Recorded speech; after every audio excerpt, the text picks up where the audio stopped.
Hello and welcome to Geek History Lesson. I'm Jason Italian Painter Inman. I am Ashley Victoria Robinson, and welcome to your Mind University, because you have stumbled onto the podcast where we take one character, construct, or mutated tiny animal from popular culture and teach you everything that you need to know about them. Yes, and this week we are going to give you the history of the Teenage Mutant Ninja Turtles. We sure Why, are. you may ask? Well, because there's a little movie called Teenage Mutant Ninja Turtles Out of the Shadows that's coming out this week, but also because it's been requested by several Geek History Lesson students. Lay them on me. Including Nicholas Berry, Dat Moonman, D-A-T, Sam Martinez, Josh Pinto, and Jad Jet. Cool, man. They all requested Teenage Mutant Ninja Turtles. So many TAs in today's class. Yes, we're full. We're full up because not only do we have the Ninja Turtles that we're going to talk about, but we have all our TAs. Yes. So there's too many of them. I just want to tell everybody real quick that this will not be a comprehensive history of the Teenage Mutant Ninja Turtles.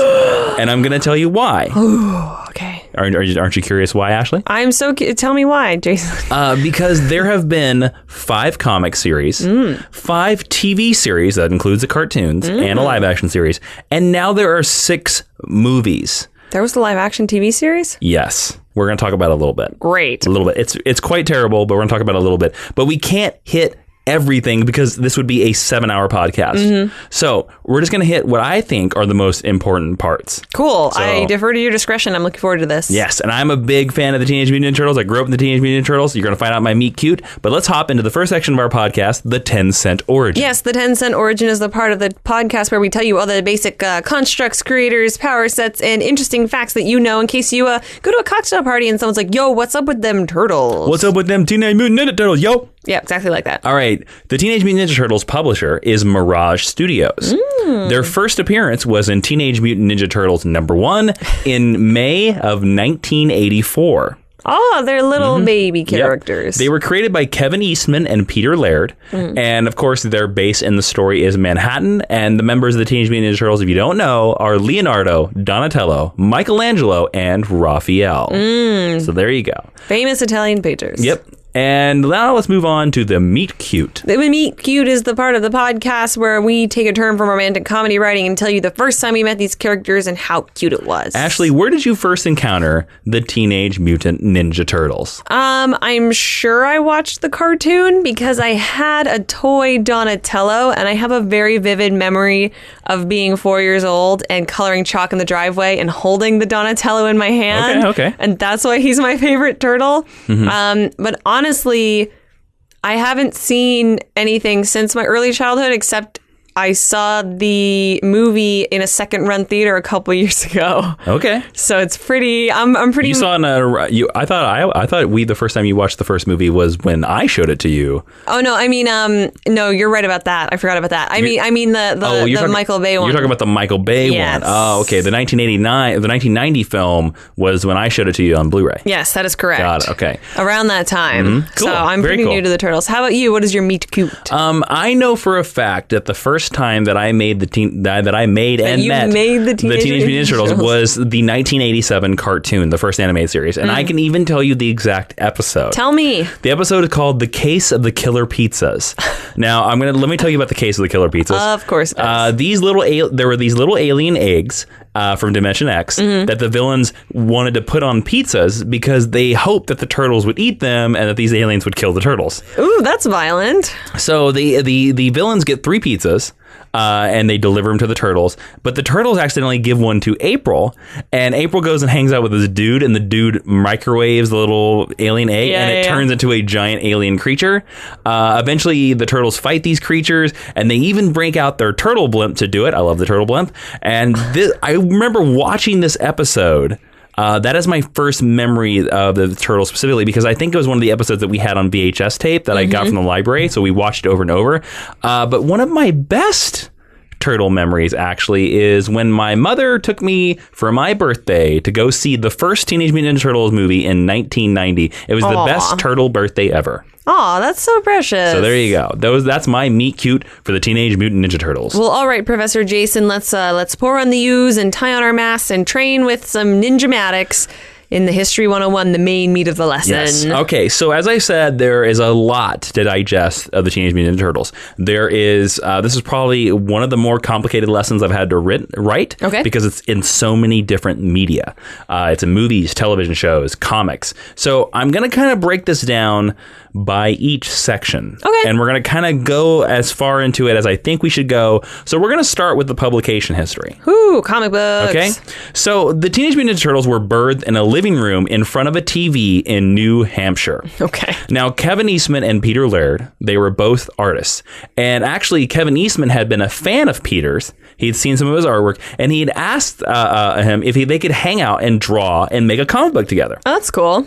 So they were hanging out one night, watching some bad TV, when a humorous drawing of a turtle with a weapon and a bandana that was sketched out by Kevin Eastman was actually the first drawing of the Ninja Turtles. Ooh. Now, he kind of looks kind of dumpy. You can go and Google this image. Oh, really? Yeah, he doesn't look like the actual humanoid Ninja Turtle.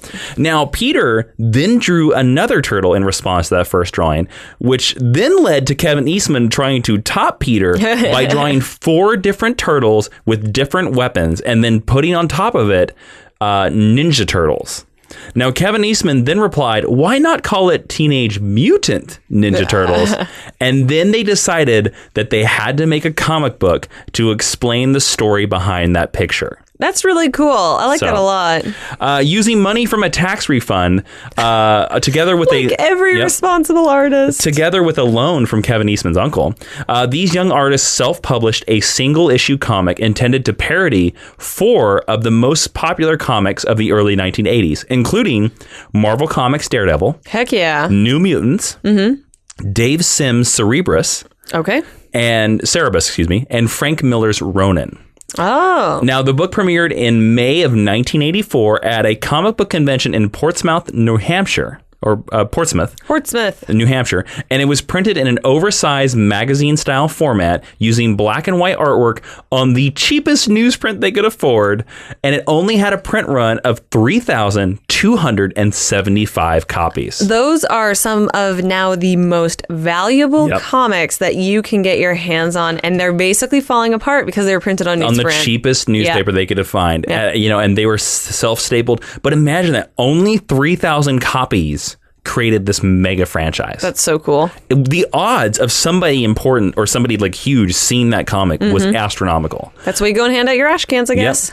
Now, the first printings of the original TMNT comics, of course, as I said, less than 3,000 copies, made them instant collector items.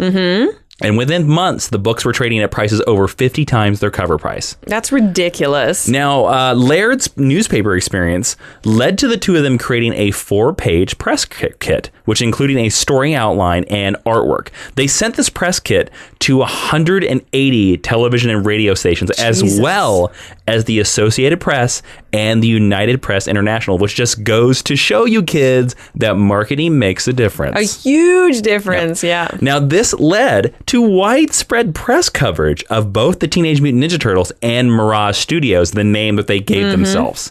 These two dudes in their living room. And it created a demand for this issue number 1. With the second issue, Eastman and Laird's Turtles comic quickly began a rise to success, bringing in advance orders before they even finished it of 15,000 copies. Can you imagine? Which now, for an independent comic book, is a great selling run. It is yeah. They'll leave you alone and let you do whatever you want if you can sell 15,000. These pre-orders earned Eastman and Laird a profit of $2,000 each and allowed them to quit their day jobs and become full-time comic book creators. Well, they're not paying Los Angeles rent. There you go. In January of 1987, after several issues of the Teenage Mutant Ninja Turtles, Eastman and Laird visited the offices of Playmates Toys. Now, that toy company should be very familiar to most listeners. I would say everybody out there has played with the Playmate toy because they've created the Teenage Mutant Ninja Turtles. They did toys for Star Trek, The Next Generation, Star Trek Deep Space Nine. Heck yeah. We are looking at some Playmates toys on our set right now. Now, Playmates at the time was a very not well-known California toy company. Oh, really? However, the Playmates toy company were intrigued by the idea, but they were cautious of the risk of making toys based on a comic book, and they requested that they have a television deal first. No pressure. Just, go and sell it to a studio and then come back to us. Well, luckily, Eastman and Laird were able to do that. And on December 28th of 1987, the Teenage Mutant Ninja Turtles' first cartoon series began, starting as a 5-part miniseries, and became a regular Saturday morning syndicated series on October 1st of 1988. So that's 4 years later? 1988 to 1984. 4 years, they went from self-published comic book to cartoon series and toy line. No pressure! And from there was a movie and more and more and more and more. But as we started in the comic books, let's talk about the comic book fictional history of the Teenage Mutant Ninja Turtles. Yeah, let's. Starting with the Mirage comic that Eastman and Laird self-published.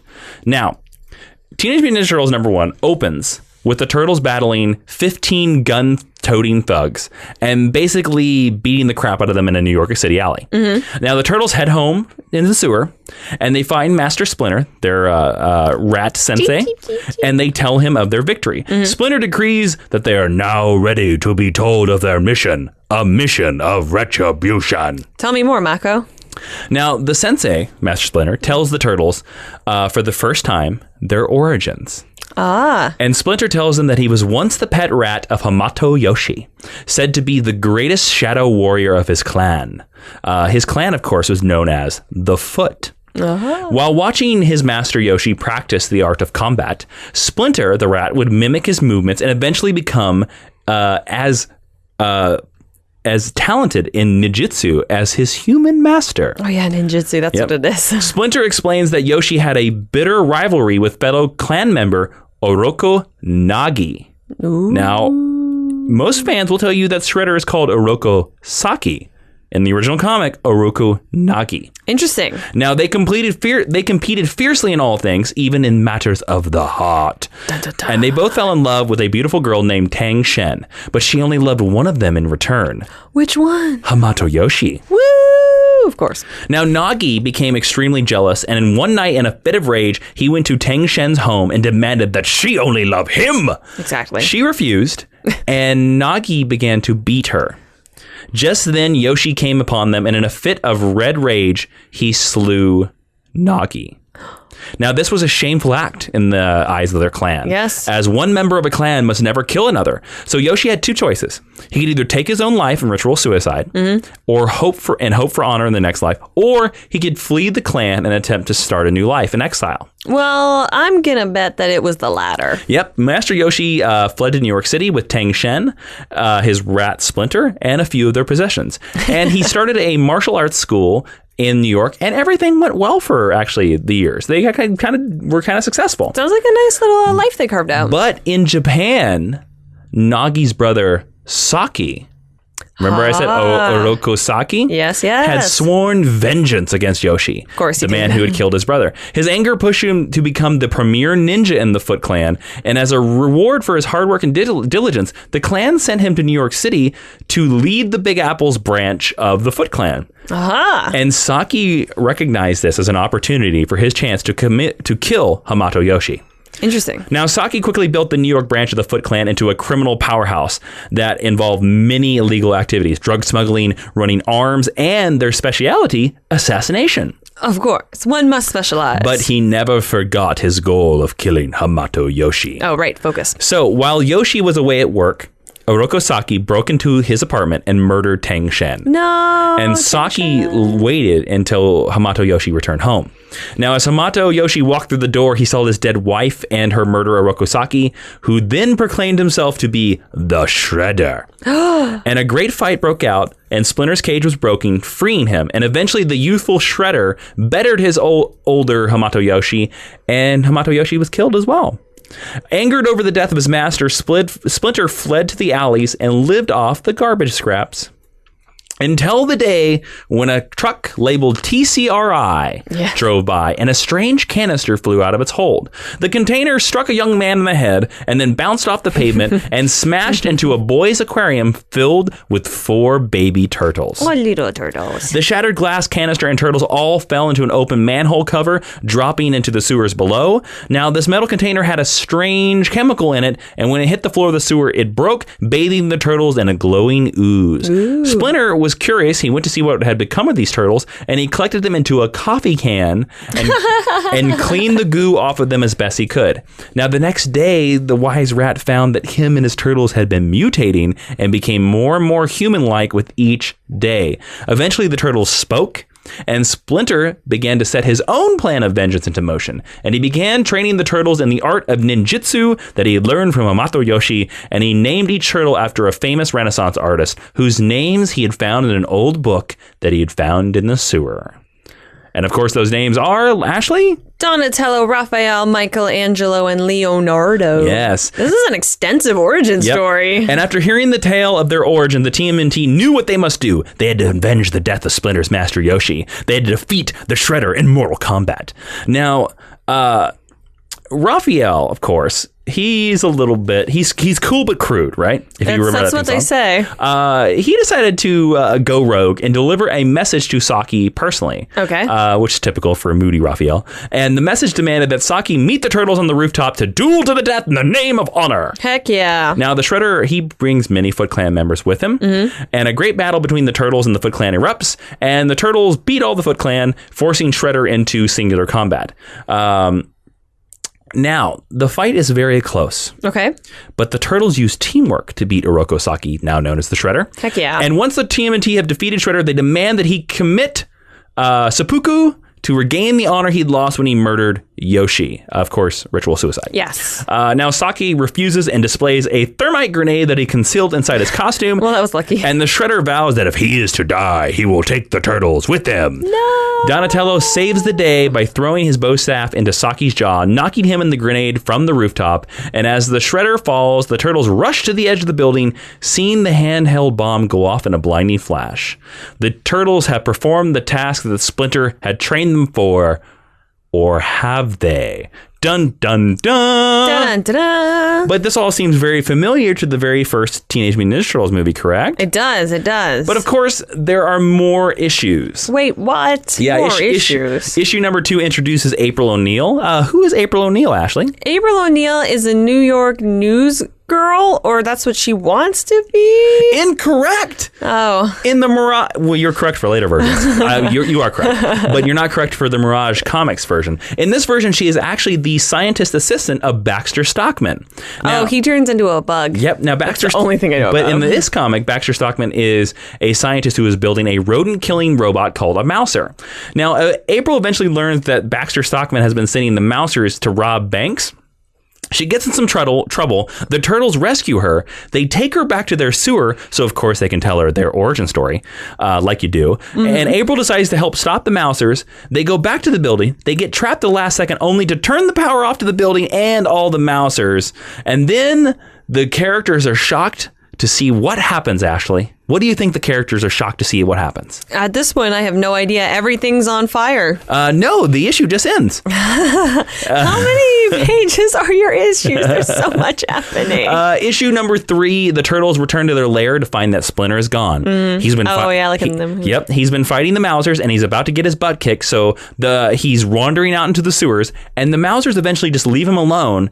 Dazed, Splinter crawls into another sewer system where he's discovered by 2 TCRI guards. Remember that company? Splinter then wakes up to discover that they are actually aliens who are disguised as human guards. Of course they are. Now, real quick between issue 3 and issue 4, and you might be wondering, why is he just telling us about the beginning issues? Because I find that on Geek History Lesson, it really helps you to, when we talk about the original foundations of the character. It gives you an insight into who these characters become, and you really learn the basic tenets of what makes them so great. Yes, and what later creators picked up on. Now, in between issue 3 and 4, there is a micro issue, called the micro series, where Raphael encounters Casey Jones for the first time. Ashley, who's Casey Jones? Casey Jones is a thug kind of guy who wears roller skates and a hockey mask, and he beats up people. Yes, he's basically an ex-hockey player who's a vigilante. Yeah. And he's played by Stephen Amell in the new movie. I was like, he's Arrow. In issue number 4, the turtles are exercising on a New York rooftop when they notice Yep. They're just doing burpees up there. When they notice that the building that they're exercising on top of is the TCRI building. Oh, that's convenient. The place that created the ooze that made them. They go inside, they discover the splinters in a stasis tube, and they take him, and they find themselves trapped by all the alien guards. When they get inside a machine, that they discover that the Ultrams won't attack them inside. So they get inside the machine, they're like, okay, we're safe. They won't fire on this machine. And the turtles hit a bunch of buttons and get enveloped in cosmic rays. Of course they do. In issue number 5, the turtles find themselves arriving in the alien city of Peblock when their machine sent them from last issue. Yeah. And let me just say this right here. I've never liked the turtles in space. Other dimensions are fine. Space, no. Not so much. The turtles are just like the X-Men to me. So I'm going to start skipping ahead a little bit because we're not going to talk about every single thing. Now, the turtles in space, they encounter the Triceratons, aliens that just look like Triceratops. And eventually, the turtles return back home to New York after a bunch of issues. And we see that the robot guards with aliens inside them, they're called Ultrams. Okay. And we discover that there are little brain-like aliens that drive the robots around in their bellies. Sound familiar, Ashley? They does sound familiar. We'll get to that more later. Okay. Soon, Leo gets gravely injured on a rooftop by the Foot Clan. And Casey Jones has a fight with the Foot Clan that is also very similar to the first movie, except it's Raphael in the movie. And then the Shredder returns. Oh, but he was dead. Yes, but he kicks all their asses, and the turtles escape to Casey's farmhouse in New England. Again. Also like the movie. They like the movie. And actually, the turtles stay there for some time to come. And it's nice, and they're picking apples, and why not? And from this point on, we're going to move out of the original Turtles Mirage series. Okay. Now, you may ask, why are we doing that? Why are we moving out of the original Turtles Mirage series? Because, Ashley, the Return to New York story arc concluded in the spring of 1989, is where we're moving out of. And by this time, the Ninja Turtles phenomenon was so established in other media that Eastman and Laird then found themselves trying to manage a international merchandising juggernaut. That must be a nice problem to have. Yes. This prevented the two creators from participating in the day-to-day work of writing and illustrating the monthly comic book, and they started using many guest artists and many guest writers. And so, to me, that means that these Turtle Tales from this point forward aren't as meaningful as the original Eastman and Laird Turtle Tales. Like, they're canon, but they're not super canon. Well, we're going to talk about them still, but they get a little crazy because they're written by fill-ins. But you know who's never going to need a fill-in, Ashley? Who is, Jason? Geek History Lesson is never going to need a fill-in. It's true. As long as you go over to patreon.com/Jawin and help support the show that tells you about mutant freaks that live in sewers.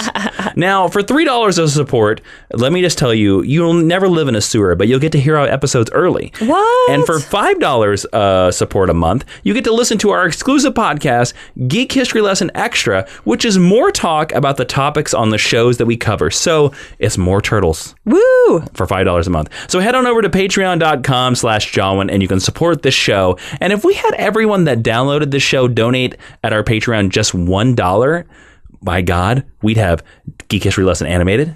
We'd have Geek History Lesson novels, and we'd have the Geek History Lesson Puppet Stage Show. Just consider that, everybody. So head on over to patreon.com/Jawin, and whatever support you can give is greatly appreciated. Thank you to all our patrons, and now back to Turtles. I like turtles. Oh, no. So I'm calling it right now. Geek History Lesson Turtle Band has got to be something that we're working towards.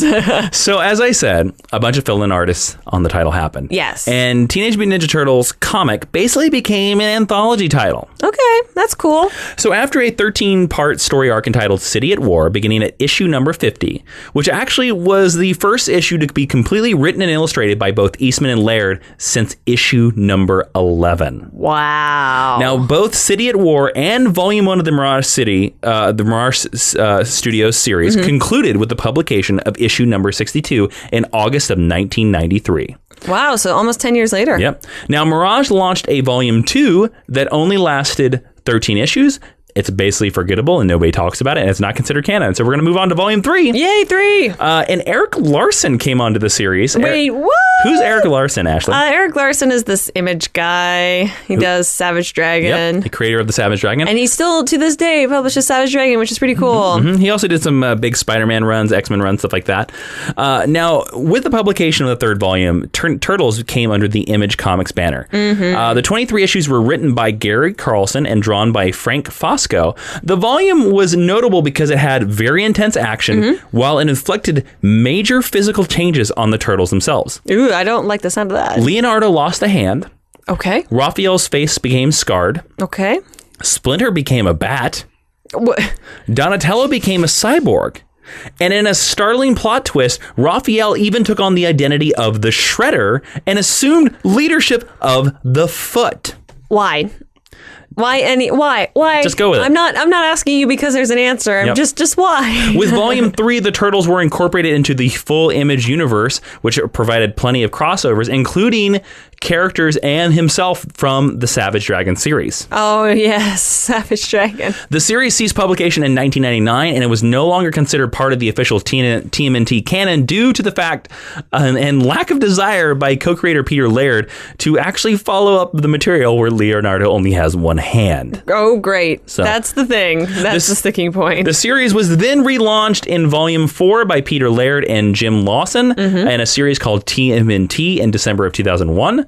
Now, an interesting change happened here. Okay, what was it? Since the first issue of Volume 1, Michelangelo's name had been misspelled as Michelangelo with an A-E. So M-I-C-H-A-E-L, just like the name Michael. Yes, that is misspelling. From this series forward, it has been spelled correctly, like his Renaissance namesake, Michelangelo Buonarroti. Yes. So it only has M-I-C-H-E-L. Yes. Okay. Interesting.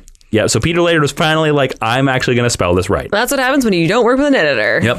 Now, picking up 15 years later after the conclusion of Volume 2 and omitting the events of Volume 3, the Turtles are now in their early 30s, and they're living together in their sewer lair beneath New York City.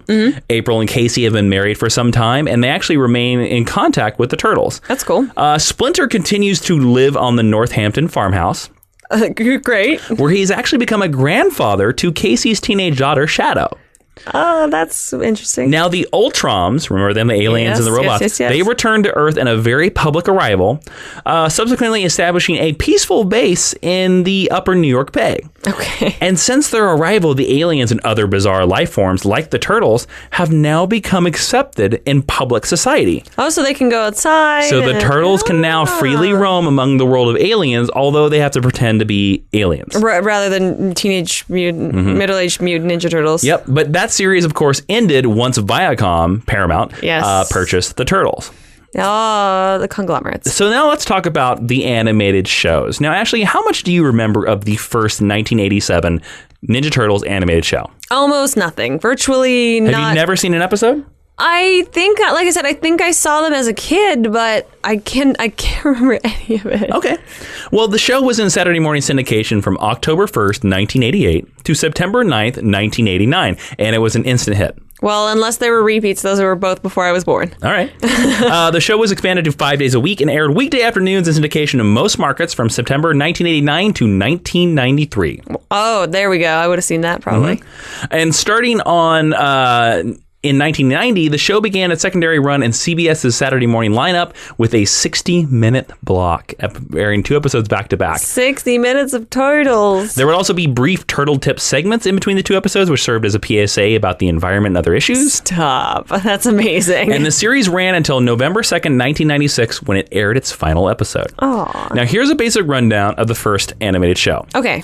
The show was changed from the dark tone of the comic books, and it was made comical and more kid-like. The Turtles became more kid-like, party-like. They loved pizza, and even Raph kind of lost his moody demeanor. Yeah, it was all cowabunga dude all the time. Now, in this version, Splinter was formerly human. Oh, really? And he was Hamato Yoshi. Oh. Now, Hamato Yoshi was banished from the Foot Clan after one of his students, the power-hungry and angry Oroko Saki, usurped him. Now, one day, Saki pinned Yoshi's dog to the wall with a knife, preventing him from kneeling before the sensei, which was seen as a huge insult. His dog? That's so mean. When Yoshi removed the knife, the sensei was again insulted, believing that Yoshi had drew a blade on him, attempting to kill him. Disgraced, Yoshi left his native Japan, relocated to New York City, and he was now homeless, where he found a place to live in the sewers, with rats only being his only friends. Aww. Meanwhile, Orokusaki, as in the other version, was given command of the Foot Clan, and he corrupts and transforms it into a criminal organization. Right. Sometime later, Yoshi adopted 4 turtles after they were accidentally dropped into the sewer system by an unnamed boy. Boo. He returns one day from his explorations around New York City to find the turtles covered in a strange glowing ooze. This substance caused the turtles, who were most recently exposed to Yoshi, to become humanoid. Now, it made Yoshi, who was most recently exposed to sewer rats, become a humanoid rat. I feel like he got the raw end of that deal. And he was later given the name Splinter by the Turtles. Now, this was a change, as it said that the mutagen, the ooze, gave you the properties of the last other species that you touched. Right. So the turtles became human because he becomes rat because he touched rats. I guess. Now, this and the following Archie TMNT Adventures comics, which is loosely based on the 1987 cartoon series, is the only origin story in the Turtles franchise in which the Turtles come to Yoshi before being exposed to the mutagen. Oh, interesting. And again, as I said, this differs by making Yoshi human. And not, and so Splinter was Yoshi and not just a rat. Also, that Archie Comics TMNT series is worth a lot of money and very hard to find now. I wish I had kept those single issues. I used to have a bunch of them. That was my favorite Turtle series. Oh, really? Yep. Cool. I wish I had kept a bunch of them. Well, next time. I think the reason why they're so well loved is because they are great and the art is great. Yes, it is the one that people look back on most fondly, I would say. Yeah. So here we go. In the cartoon, they, of course, fight Shredder and his Foot Clan with the help of April O'Neil, now a Channel 6 news reporter. There you go with the yellow coat. And Shredder has an ally called Krang, who looks like an Ultron from the Mirage comic, but Krang never refers to himself as an Ultron, nor does anyone else in the 1987 cartoon. He's an ally? He's an ally of Krang. Shredder and Krang are allies. Oh, I didn't know that. They team up to fight the Turtles. I didn't know that. I just thought he was like another random bad guy. Nope. Now, Krang in the cartoon provides the Shredder with a vast array of powerful technology from Dimension X, including the Technodrome. Ashley, what's a Technodrome? It's a big plastic toy that everybody wanted in the 1990s and is maybe an arena? No, it's not an arena, but it's a big circle thing with tank tracks and a giant eye on top that shoots lasers. Yeah. But it is a big toy. It's very Mad Maxian. Now, Krang funds most of the Shredder's schemes throughout the series.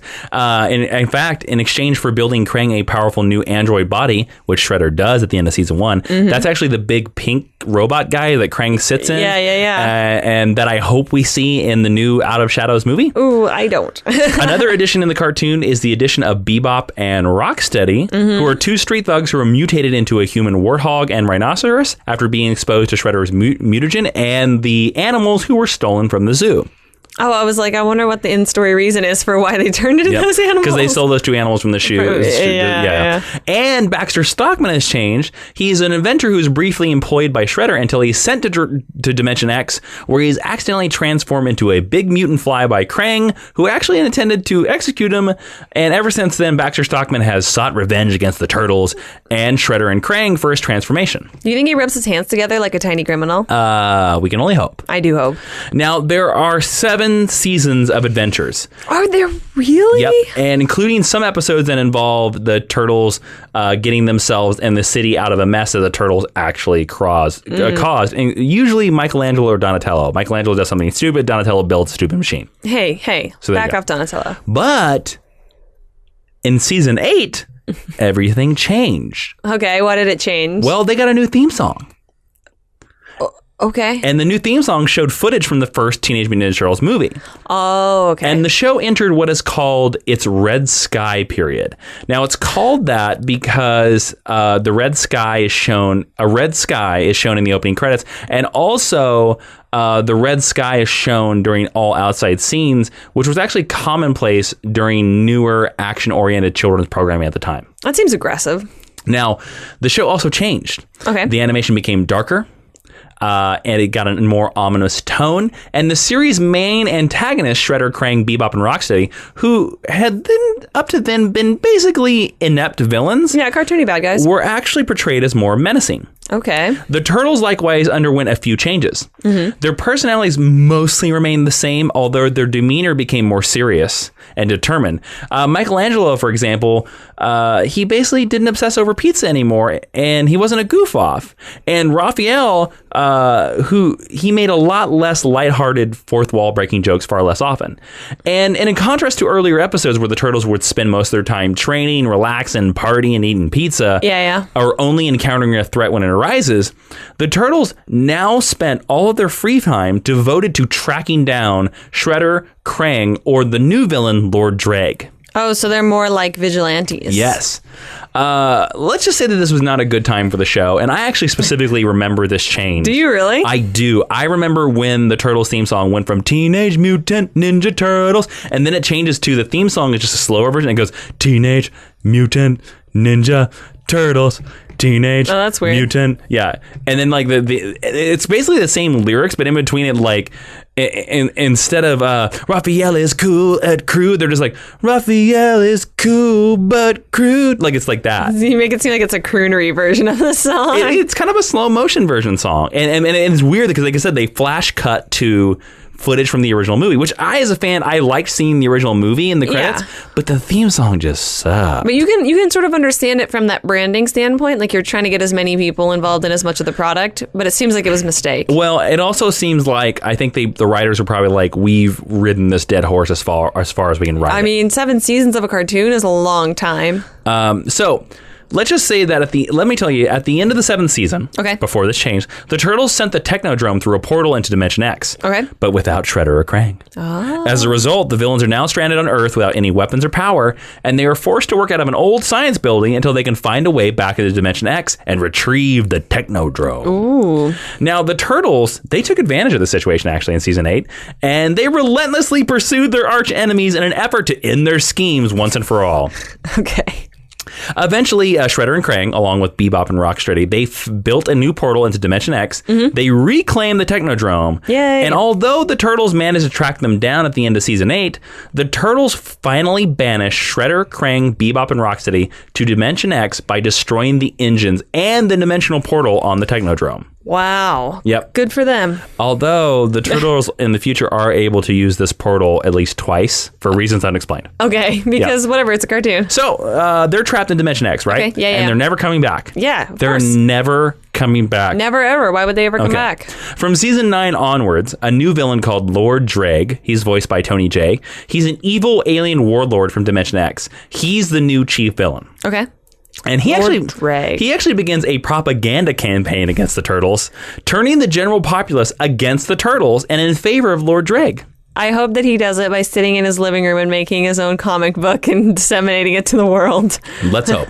Now, additionally, the Turtles also begin to suffer from mutations. I also remember this. Oh, yeah. That temporarily transform them into monstrous hulks with diminished intelligence. And this is a problem that would not be resolved until season 10. So, yeah, the Turtles, when they got kind of angry and stuff, would grow like 10 feet tall. They'd like Hulk out? And they'd kind of Hulk out. That sounds terrible. It was terrible. I remember as a big Turtles fan, the Turtles were made for me, baby. Mm-hmm. And seeing that, I was like, oh my God, what is going on? You're like, you're doing me wrong. Yep. In the final season of the series, Dreg's henchman Mung encounters Shredder and Krang in Dimension X. Mm-hmm. Now, Dreg decides to bring both Shredder and Krang back from Dimension X to help him fight the Turtles. Sure. But Shredder and Krang betray Lord Dreg immediately and force Dreg onto one of his operating tables intended to drain both Lord Dreg and the Turtles of their power, which is actually what Dreg had intended to do with Shredder and Krang all along. Okay. So, like, both their plans, the villains, were to get the other villain on a table and drain their energies. And take away all their powers. Yep. Interesting. But, however, Dreg manages to escape, and he uses his microbots to capture Shredder and Krang. And although he successfully drains the Turtles and Krang of their life energies, the Turtles are able to break free, and Shredder breaks free before Dreg is able to take any from him. So the only one that gets through this incident unscathed is Shredder. Wow. Yep. But Shredder, freeze Krang, and they are transported back to Dimension X, where dun dun dun dun dun. Where Shredder and Krang are never seen again on the series. So they're stuck in Dimension X, where they were stuck before. In the final episode of the Teenage Mutant Ninja Turtles animated series, Michelangelo and Donatello travel to Dimension X to retrieve Krang's mechanical body, now completely abandoned. Yep. Which is inside the Technodrome. Yeah. Which is sitting on top of a hill, standing upright. Whereas actually at the end of season 8, an alien planet had actually dragged it deep inside a pit. The Sarlacc of Dimension X had dragged it back in the deep maybe pit. he didn't like it and put it back on top of a hill. This actually kind of suggests that Shredder and Krang initially tried to repair the Technodrome before it lost cause. But Shredder, Krang, Bebop, Rocksteady are not seen in this final episode. That's a weird choice, I think. And it is kind of assumed by the characters that they're either dead or lost somewhere in Dimension X. That's dark. The Turtles eventually find Krang's his shoot suit, and they use it in a final confrontation with Drake, which ends with the Turtles banishing Drake to Dimension X, possibly killing him as well. Depending on how you want to think. Because they send Krang's android suit back to Dimension X as it is about to explode. Splinter congratulates the Turtles on their victory. Well done, my sons. And now that all their enemies have been vanquished, he states, "There is nothing more to teach you. You are now my equals. Goodbye." And Splinter leaves. And that is the final episode of the Teenage Mutant Ninja Turtles animated series. Why? Well, I actually never knew about that. I never saw this episode, actually, until I looked some YouTube clips up. I feel like with a lot of those 80s and 90s shows, they only aired like 11 episodes out of the 300 million that they made. Yeah. So, but I actually think that's a touching end where Splinter's like, "You're now my equals. I have nothing left to teach you." do you think he would really leave them though? I don't know. He's a rat. He's a scavenger. I don't know. I don't know though. They're his sons. So let's talk about some of the other animated series. You were down for that? Yes, let's. The Turtles had an anime series in 1996. I didn't know that. Yep. They also had a live action series on Fox that was called Ninja Turtles, and it introduced a female turtle that we shall never speak of. Okay. Actually, let's talk about her. Okay. A fifth turtle was introduced, a female called Venus de Milo, who had turtle boobs. Not joking. That's all very unfortunate. And she was skilled in the mystical arts of shinobi. Now, the series was intended as a loose continuation of the movie franchise, as they said that Shredder had been defeated and the Ninja Turtles encountered new villains. It's terrible. Never watch it. Okay. Then there's a second pretty good Teenage Mutant Ninja Turtles animated series that was in 2003, and it was on Fox. Now, in this series, the Turtles' personalities are different from the 1987 series, and they're more like the Mirage comics. Oh, so a little more grown up? Now, in this series, all the characters are complex, the Turtles have a strong family bond, and the tone is somewhat serious, and it has an emphasis on action. Now, the show doesn't feature much comedy, and the only turtle to use surfer slang is Michelangelo. That's a really interesting character choice. I like that. The 2003 series also features magical powers, which was weirdly absent from the previous series. And also in the series, Leonardo and Raphael pick fights with each other. Michelangelo is very obsessed with being cool, and Donatello seems to take his adventures very seriously. Now, the series covers a large scope of the Turtles' adventures, taking them from the sewers to the streets of New York City, to the woodlands of rural New England, like the Mirage series, to outer space, altered dimensions, the future, and ultimately home again. And the first several seasons focus on the Turtles' battle against the Shredder and the Foot Clan, as well as an organization known as the Purple Dragons. Okay. Again, very, very complex series, and it lasted until 2009. Wow. Again, quite a long run for a cartoon. It's pretty good. I like the look of the Turtles in that series a lot. Yeah. Very anime influenced. And then Nickelodeon made the new CGI series, animated series in 2012, which is actually a lot of fun and has a lot of basis on the original Mirage comics. But it's still airing, so I don't want to spoil anything for anybody that is watching it. And let's briefly talk about the films, because they have to be watched to be seen, and I don't want to really spoil too much. Let's talk about Teenage Mutant Ninja Turtles 1990. Let's. Directed by Steve Barron, who also directed Coneheads.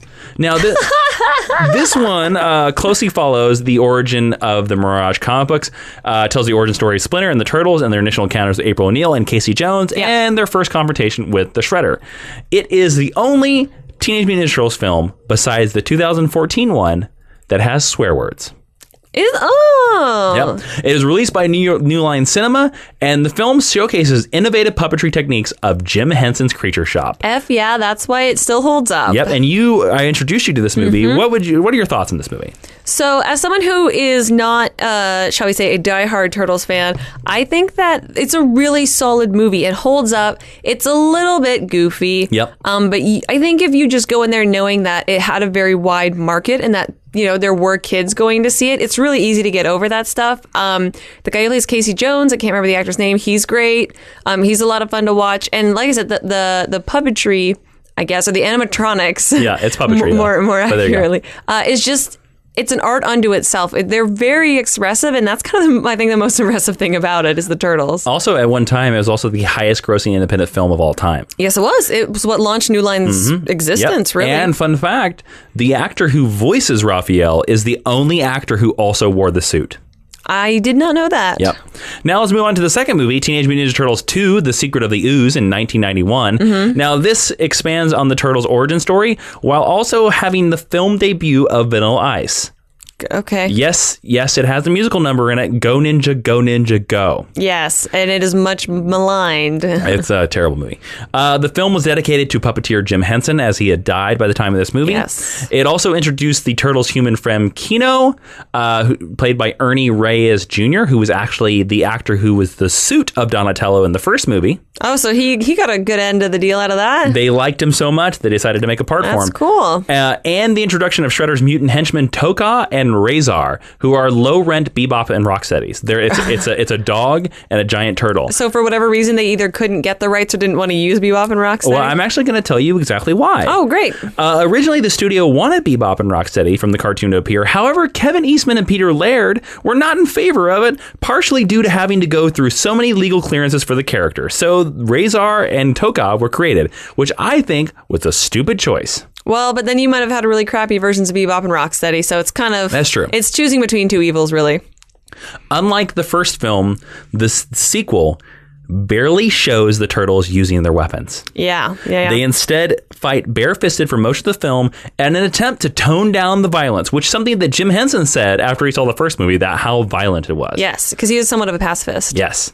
Now we're going to move on to Teenage Mutant Ninja Turtles 3, 1993, also called Teenage Mutant Ninja Turtles 3, What the Hell Were They Thinking? Man, they banged those ones out. Yep.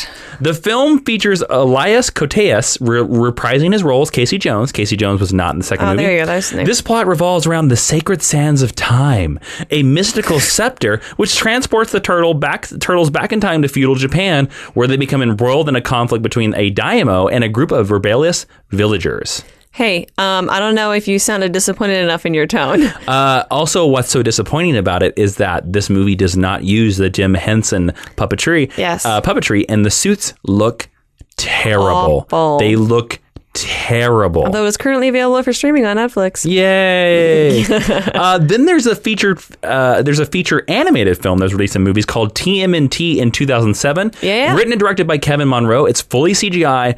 I actually don't think this film is too terrible, and it gets a much bigger bad rap than it deserves. Oh, really? I thought it was generally kind of liked. It's about half and half, I'd say. Cool. The film opens with the turtles scattered as Leonardo is training in Central America. Donatello and Michelangelo have jobs, and Raphael spends his time as the vigilante crime fighter called the Night Watcher.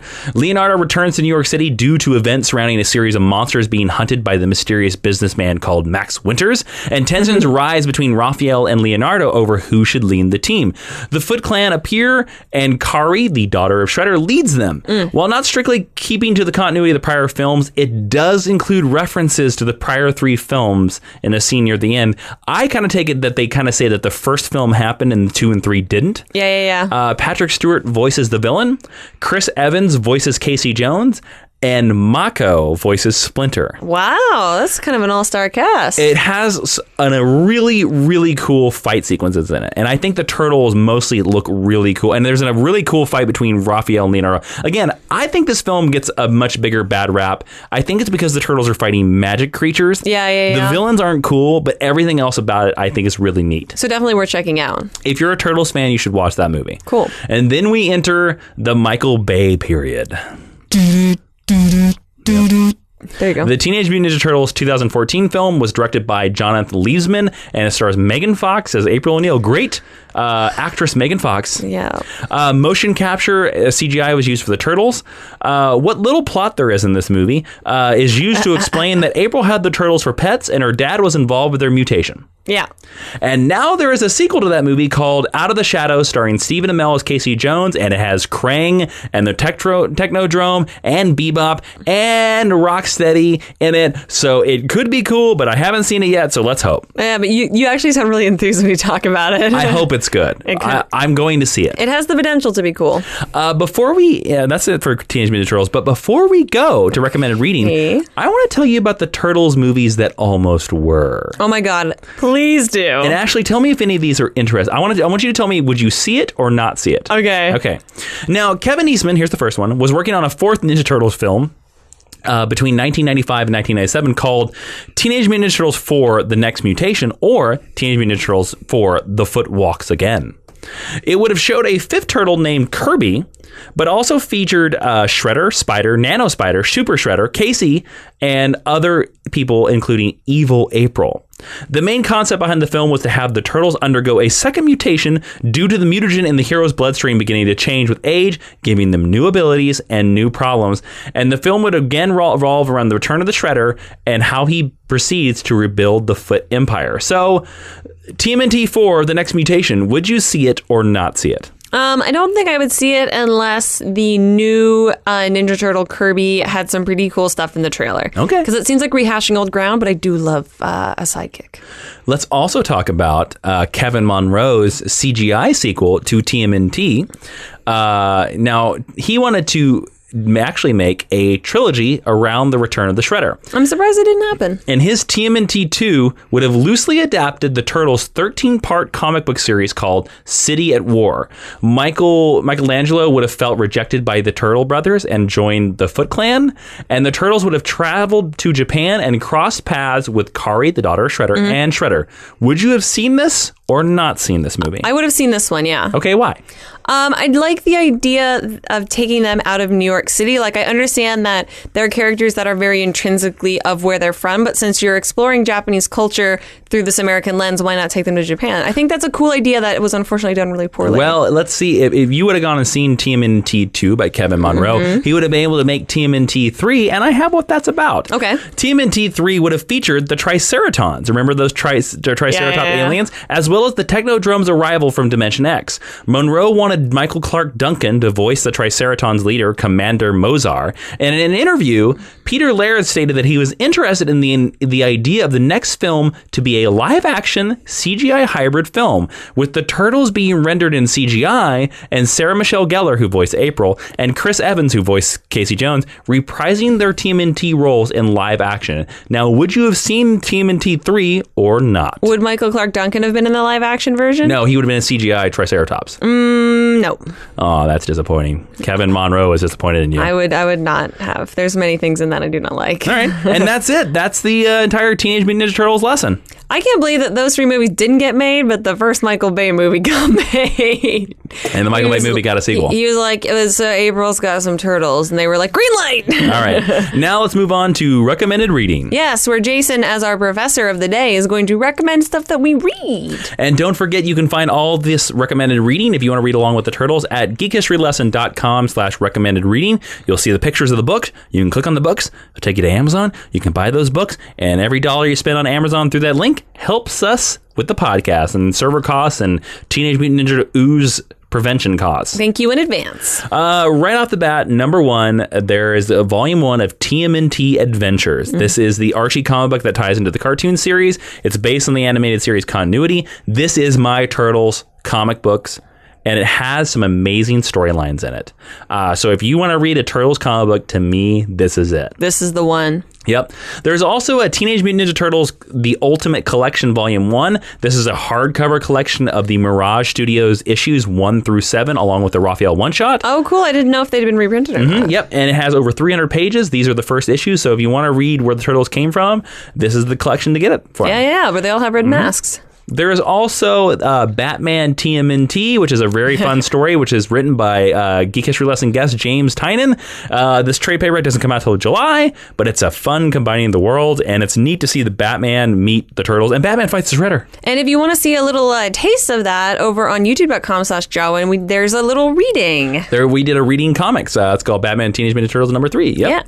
Yeah. And then lastly, of course, it's of course the Teenage Mutant Ninja Turtle trilogy. There's a Blu-ray set that has Turtles 1, Turtles 2, and Turtles 3. You're going to enjoy one of the 3 movies. You're going to question the choices in the second movie, and then you're going to be like, what the hell is going on in the third movie? Although there are some cool Casey Jones moments in the third movie, and the design of the scepter is pretty neat. Cool. So there you go. And that is all of the recommended reading. We won't do any discussion this episode because we went really long with the Turtles. If you want to hear our discussion, you can go to patreon.com/Jawan and hear it in our Geek History Lesson Extra. It's time to move on to the teaching tweet. Where in 140 characters or less, Professor Jason will sum up everything he just taught us.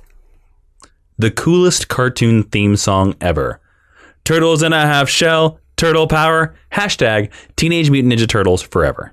Nice. That's it. Well done with the hashtag. All right, guys, that is our entire podcast on the Teenage Mutant Ninja Turtles. I hope you guys had fun falling down into the sewer hole and talking to the turtles like Ashley and I did. I can't believe you managed to make sense of all that. I'm supremely impressed. What did you think? Did you learn a lot? Or? I did learn a lot. There's a lot more depth to the characters and the breadth of storytelling than I really thought there was going to be. Yes. All right, guys, don't forget you can download and listen to this podcast on iTunes, Stitcher, and SoundCloud. And please rate and review so other listeners can discover it.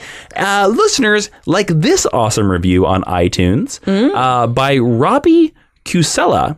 On May 2nd, 2016, he said, Jason and Ashley have wonderful banter centered on the origins of everything geeky and awesome.